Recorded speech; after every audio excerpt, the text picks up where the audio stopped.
and I have the man himself in the studio with me. Casanova is here, the man of the moment. I'm super gassed to have you in the studio. Cass, thanks for coming down. Welcome to the show. How you doing, man? Thanks for having me, Scott, mate. Yeah, doing really well. Buzzing at the moment, so yeah, doing well. I'm not surprised. You're absolutely riding high with your edit / remix of the Hollis P. Monroe, I'm Lonely. We've been banging it on the show for a while now, and I actually said last year I believe it's going to be one of the biggest tracks of this year. How's it all going? How did it all come about? Let's get into that. Yeah. I hope it is the biggest track, but yeah, it came about just another remix, to be honest. Yeah. Like, just sat at home, like thinking what would be fun to remix, and then just kind of going through my archive of tunes, and then I came across that and the vocal.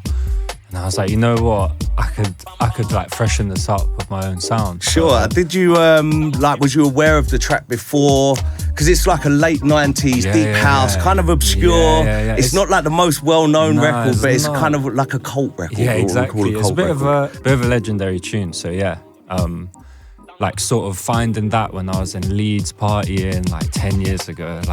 And it kind of just stuck with me like all those years, but I never thought to remix it, you know. It took 10 years to think to remix it, but eventually. And when you finish the remix, you know, there's that moment where you play it back.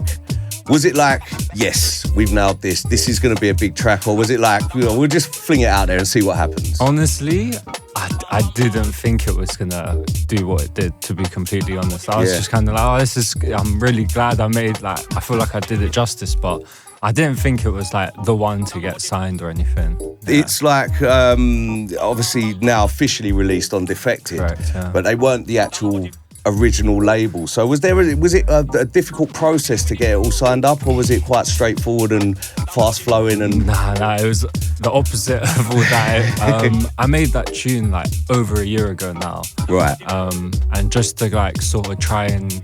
At first, it was never going to come out digitally, of course. It's a remix, just because it originally was with EC2A, right? A great label and a really good underground label for like the UKG so it was space. Perfect space for it, like limited vinyl run.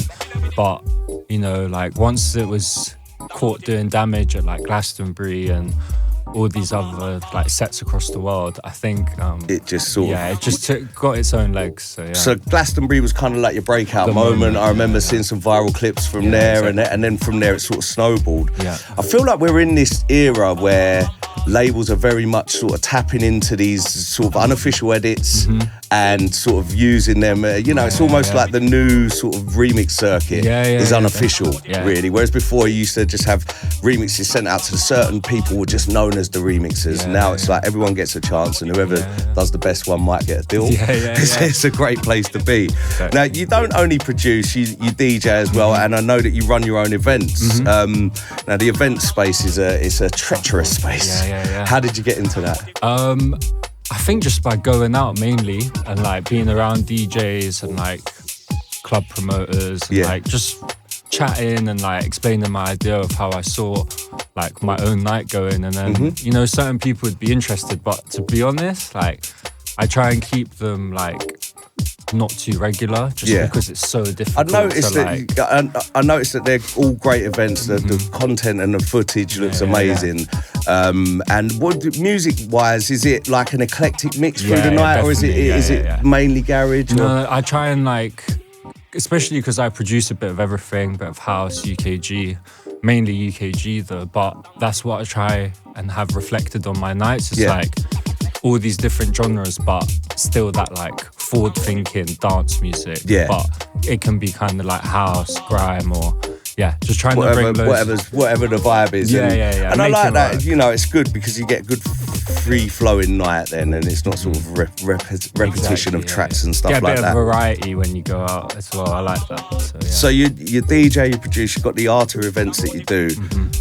What do you do in your spare time, man? You sound like you're super busy. Yeah. I try and keep as busy. I love music, so like that's literally priority one always. Okay. But outside of that, I'm quite a lot into sports. So I'm doing like the marathon in April. Wow. Yeah. I'm quite big on my fitness, so cool. Yeah, I keep busy like that as well. But it helps with the mind and the music. I feel so. Yeah, definitely a good little combination. Now you're into our new wave mix tonight. New wave mix is where we invite the top selectors to come along and play us their secret weapons on the USB, some of their production, some of the stuff that they're playing.